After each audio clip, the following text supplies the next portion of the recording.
What's up, folks? Here I am again with this beautiful Yamaha Natural Sound stereo cassette deck KX-650 RS.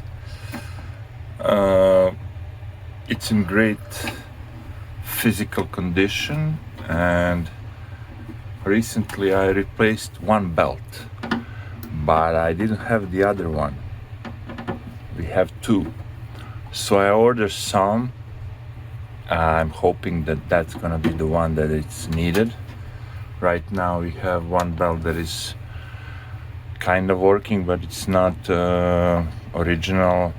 I mean, it's too big, let's say, too fat, too thick. Thick is the best explanation. So I'm gonna open this unit again. Right now I am unscrewing those screws from the left and right side, and then we're gonna see how easy or complicated it is to get into this unit. Some of you probably watched already my first video, and it was kinda it's gonna be kind of the same thing, but again, if you wanna watch it again. And I'm not completely sure if this is gonna work. All right, what's left? One more screw. Yeah, that's gonna be this one. Then we're gonna remove the cover. All right.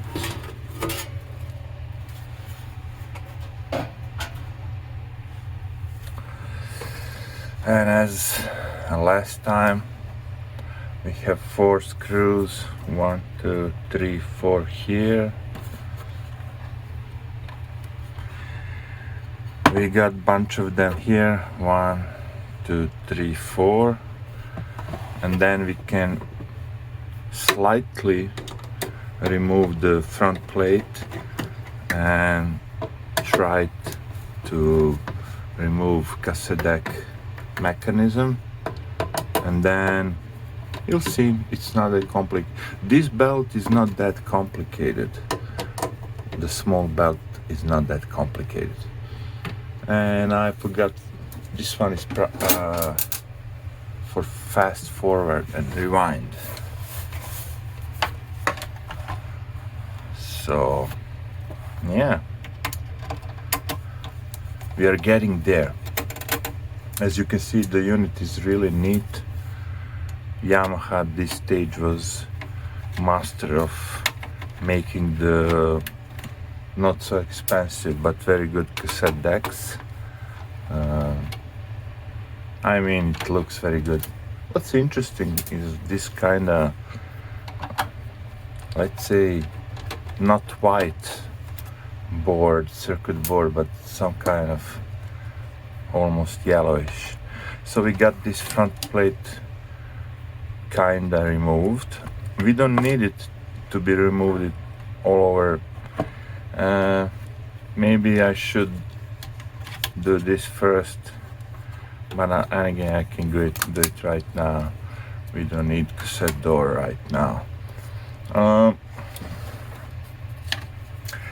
There are a couple of more screws. Let me just check the bottom. Yeah, the bottom is fine. We don't need to do anything at the bottom anymore. There are 1, 2, maybe you can see 3, 4, 6 screws for the transport. I'll start with the one at the bottom. I think I'm gonna use my magnetic screwdriver for this occasion. Yeah.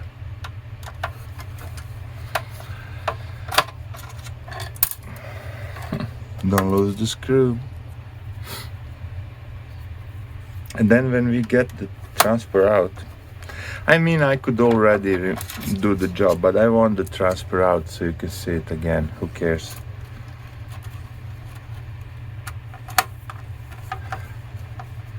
When the transfer is out, it's much easier to have the access to this front covering plate inside the cassette deck mechanism that is actually hiding another belt. And I'm telling you again, I ordered some belts and I hope it's gonna be the one that we needed.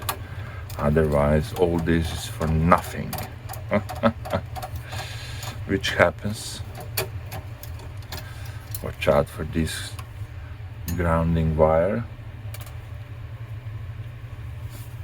Now it's on. I'm carefully gonna remove this mechanism.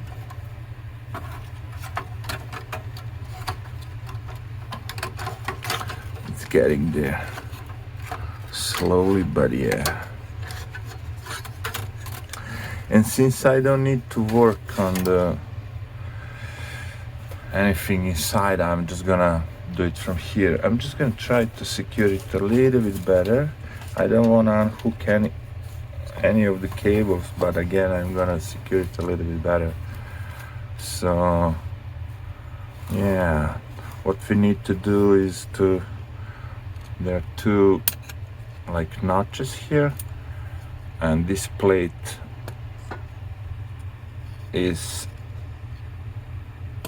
secure with those two notches. I'm just gonna remove this plate, and there is a belt. Let me zoom it here. The one that I placed there, obviously it's not gonna work. Where are the other ones that could be possibly the one that can do the job? There is one here. I think this one will do the job, but again,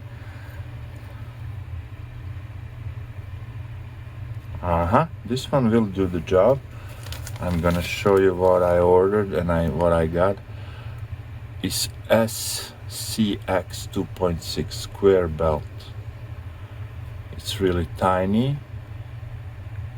I ordered it on eBay. So I'm just gonna remove the one that it's there, that it's too thick. It's really too thick and it's scratching the scratching around. Oopsie. Let me show you how thick it is. Yeah. No. Not good for this device, but this will probably do the job. Let's try this one.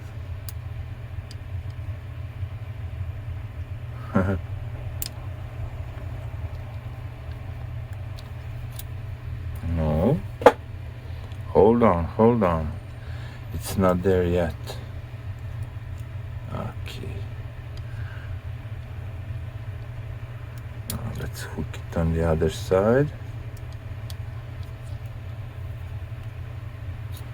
I think this will be this is gonna do the job. Yeah. This is gonna do the perfect job. We'll see. So I'm gonna just put it back.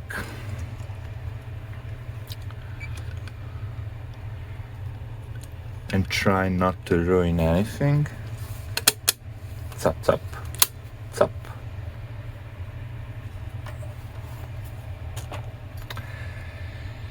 Last time I checked, I replaced this belt and everything with the play is working fine, but the rewind and fast forward was kinda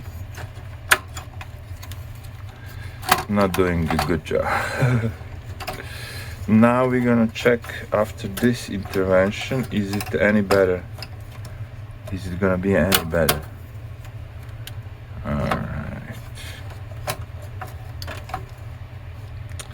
this should be the place for this unit, and I'm gonna put some screws back.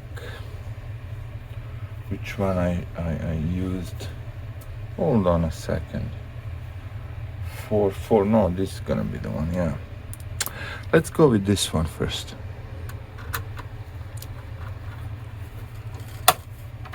I mean, I'll put 2, and then I'm gonna put the front plate. I want to be sure that it's working right now. I don't want to put it all back and then to realize it's not working properly.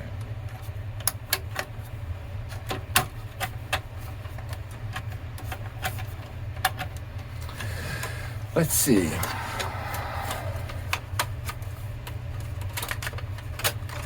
What could be the... Oh, perfect. I'm gonna put a couple of screws at the bottom just to hold it. 1 is enough. And then I'm gonna, plug it in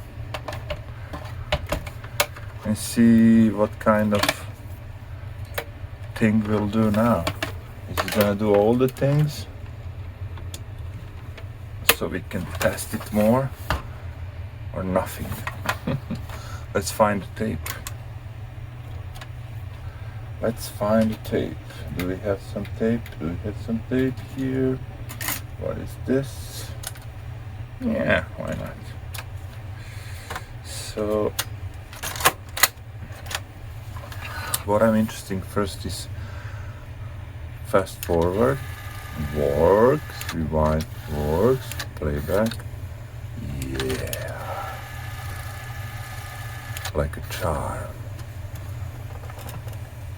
Like a charm. Look at that beautiful long backlight peak meter. I want to say fluorescent, but I'm not sure if this is not that technology. This is something probably before and much better. It's so beautiful that I cannot take my eyes off it. But it's working, man. Yeah. Yeah. What's needed now it's to, of course, put back all those screws and then to test the speed, because right now the deck is open and we can use this chance to test the speed of the deck, and then I'm gonna know, how good it is. It should be very good. I saw the specifications and it's really good deck. I mean, not the worst, not the best, but very good. And there is a remote control, which is very interesting. Sometimes I don't need really remote control in my small studio. Everything is very nearby. I can touch everything with my hands. So yeah, but if you have a big room and you have your hi-fi equipment on one side and your sofa on the other, I could really understand. I appreciate the use of the remote control. Of course, when I'm watching my TV, I really appreciate existence of remote control. But yeah, what's left? Couple of it. I know. I got that wire that needs to be placed on the proper spot. First I'm gonna do it here.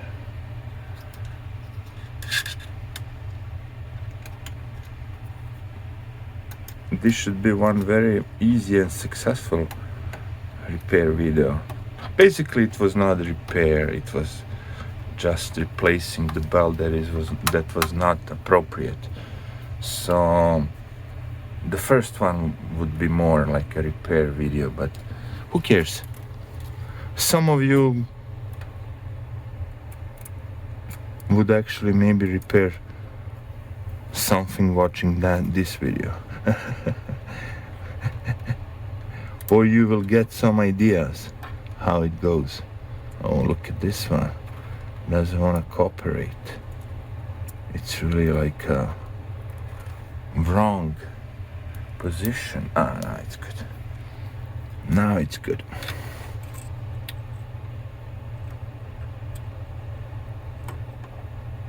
It's kind of tricky, but I think I'm gonna make it. No, I'm not gonna make it. Because it's tricky. Patience, patience. Let's do it again, like this.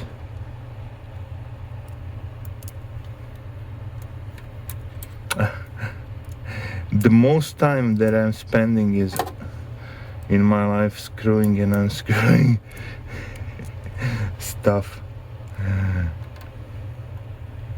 Alright.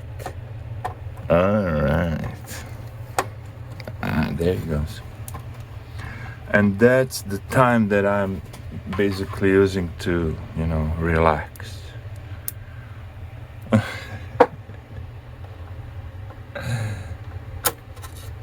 You have like a plenty of time before you get mad. That threshold, that's what I'm trying to explain. Repairing this stuff is like you can get mad anytime. Oh, this doesn't work. But if you stretch it, if you make it long and long and long before you get mad, then you can fix something. It's all about that, patience. And not to be mad if something is not fixable. Oh yeah, look. We got our Yamaha back in the game. Now that speed. How can we adjust speed? Very simple. There is a small screw hole on the motor. Yeah, here it is. You put your screwdriver, very tiny screwdriver inside. You have your test tape and you have your app that can measure the frequency and you can adjust the speed. Because I already explained that many times and did it in other videos, I'm not gonna do it right now. I'm gonna test it, see if it's okay. If it's not, I'm gonna adjust the speed and then I'm gonna put a cover on, and then I'm gonna probably record this beautiful cassette deck in the action. Right? Okay.